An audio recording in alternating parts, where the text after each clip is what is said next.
You know what's more painful than hearing grandma got run over by a reindeer for the 100th time in November? Hitting send on a holiday email that costs you sales. Every year, I see brands make the same email mistakes that cost them real money during BFCM. But the good news is they're totally avoidable once you know what to watch for. I'm Laryssa, and for nearly a decade with my agency, Joy Joya, I've been helping women-focused, product-based e-commerce brands grow with more intention, creativity, and clarity. We ditch the marketing formulas that don't feel like you and build strategies that actually connect. But before I dive in, this episode is part of a BFCM series that I'm running through the end of October. Every week, I'm unpacking a different angle of holiday marketing so that you're fully prepared. And if you want to go deeper, I've put together my official 2025 BFCM briefing, a 15+ page strategic guide that serious brands are already using to stay ahead of the chaos. You can grab it at joyjoya.com/BFCM, and the link is also in the show notes. All right, so let's dig into it. The biggest mistakes I see brands make with their holiday emails. And listen, I know that nobody sets out to make these mistakes on purpose. They happen because Q4 moves fast, the pressure's on, and it's easy to fall into just get it out the door mode. But mistakes cost sales, sometimes thousands and thousands of dollars left on the table. So my goal with this episode is not to shame you, it's to help you spot the mistakes early so you can avoid them. That way, when BFCM hits, you're sending emails with confidence instead of second guessing yourself. All right, the number one mistake I see is starting too late.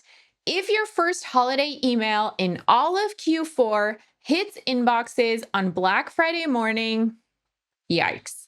By then, your customers are already drowning in promos. And I know this might sound like a no-brainer, but trust me, I see it all the time, or at least some version of this, like brands that send once a month all year round, then suddenly start emailing every single day come Black Friday season. That's like showing up to the holiday party after being MIA all year from your friends and expecting everyone to be thrilled to see you. Maybe they would be thrilled, but they'll probably be confused. Your job is to warm up your list ahead of time so that when the buying frenzy starts, they're already primed to choose you. The benefit? Not only do you get your audience used to hearing from you, but you also get valuable data to dial in your emails the closer you get. You have a chance to A/B test, lock in the best send times, and learn what subject lines are actually moving the needles. So start planting seeds now. Teasers, gift guides, holidays coming nudges. Don't wait until the turkey leftovers are in the fridge to do this. Mistake number 2, overloading your list with sudden volume. This one's sneaky because it kind of feels productive. You think more emails equals more chances to sell, right? But if you've been the every other week sender all year long, and suddenly you're blasting your list daily in November, you're asking for trouble. Customers notice that shift. Inbox providers notice that shift. And the result is fatigue, unsubscribes, and plummeting engagement. And when engagement drops, inbox providers are more likely to throttle or filter your future emails, which means that even your best campaigns won't perform the way they should because they're not landing in the primary inboxes. So ramp up gradually. My first advice was don't start at the last minute, but at the same time, don't go full force all at once. If you're usually sending monthly, move to bi-weekly in October, weekly in November, and then increase as you get closer to BFCM. Think of it like training for a marathon. You're not going to go from the couch to 26.2 miles overnight. You have to work up to that. Mistake number 3, not preparing your emails to actually land in the inbox. This one's not sexy, okay, but it is crucial. If your emails aren't making it to the inbox, as I just said a couple minutes ago, nothing else matters. You can have the most beautiful graphics, wonderful layout, the most clever subject line, the best, most dialed in offer. And if it's wasted in Gmail or Outlook decides, nope, this should be in spam, well, kind of no point to putting in all that effort. So, how and why does this happen? Typically, brands are skipping over domain authentication. Sounds super technical, and it may not even be that you are intentionally skipping this. Maybe you just didn't know. But when you do all your settings in your email provider, you have to check that things like SPF, DKIM, and DMARC are set up.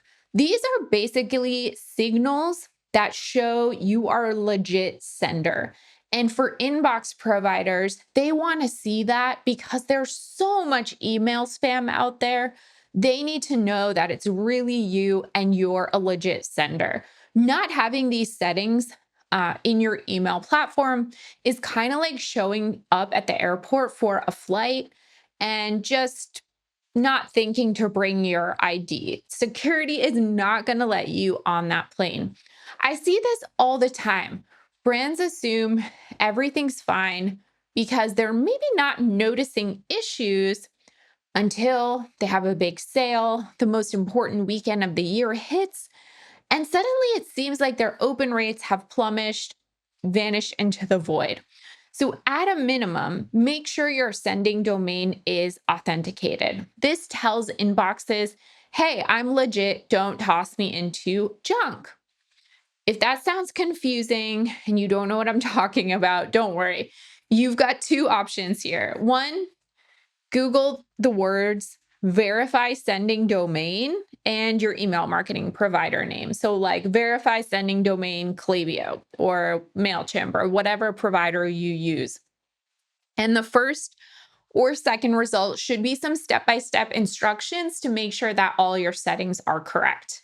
I've also got a whole episode and a live masterclass. That masterclass is November 14th at 9 a.m. Pacific, coming up soon, where I'm going to break this all down step by step.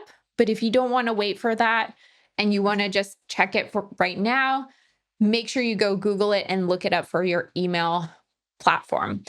Skipping this step, not a good idea. Again, it could mean that your emails are just not delivering at all or showing up in spam. Mistake number 4, the spray and pray campaigns. So with no holiday strategy, not a good idea. Inboxes are packed, as you can imagine. They are like an overstuffed stocking hanging over the fireplace, and half the candy canes are broken. That's what the holiday inbox is like. And if you're just firing off random email campaigns without a plan, you're not only wasting energy, you're also missing a chance to build real momentum. So some brands jump straight to the last chance email, like sale ends tomorrow, because that's all they got around to preparing and sending. They never sent a proper launch, preview, teaser, lead up, all the parts in between from A to Z, or they just send 3 random promos in a row that don't build off each other or have any purpose or strategy behind them. And so customers are either confused, they don't have a sense of urgency, there's no merchandising, so the customer doesn't know where to start the shopping journey. I want you to think of your holiday emails like a movie. You need a teaser, coming soon, a premiere, we're live, an encore, don't miss it, and then the credits, the last chance. Each email should have a role, and together they should be telling a story. Mistake number 5, Weak CTAs and underestimating clicks. This one might sound obvious, but it's one of the most common mistakes I see. Brands are really underestimating how much a weak call to action or CTA costs them and how much a strong one can add. Let's do a little bit of math. As much as I don't like it, we're going to do some marketing math right now. Say you send a campaign to 10,000 subscribers. I'm going to use that number to keep it like a round number, 10,000. If you have a 1% click rate, that's 100 clicks. If 5% of those clicks convert and your average order value is $100, you make $500 at a 1% click rate. Now, if you double that click rate to 2%, which is much more in line with like a healthy click-through rate, that means on a same campaign, everything else being equal, that's 200 clicks and it makes you $1,000. If you triple it to 3%, that's 300 clicks, 15 orders, that's $1,500. If you're following along with my math, you can see you don't necessarily need more subscribers to grow your email attributed revenue. You just need more clickable emails. Even that small 1 percentage point change added you incremental revenue. And boosting your click rate doesn't have to mean some crazy design overhaul. It's about sharper CTAs, stronger hooks, and emails that make the next step irresistible. So audit your calls to action or CTAs. Are they clear? Are they urgent? Are they positioned near the top of your email where people can see them? Would you click them in the middle of the holiday chaos? A/B test your button copy, play with placement, make sure the call to action feels like the obvious next step.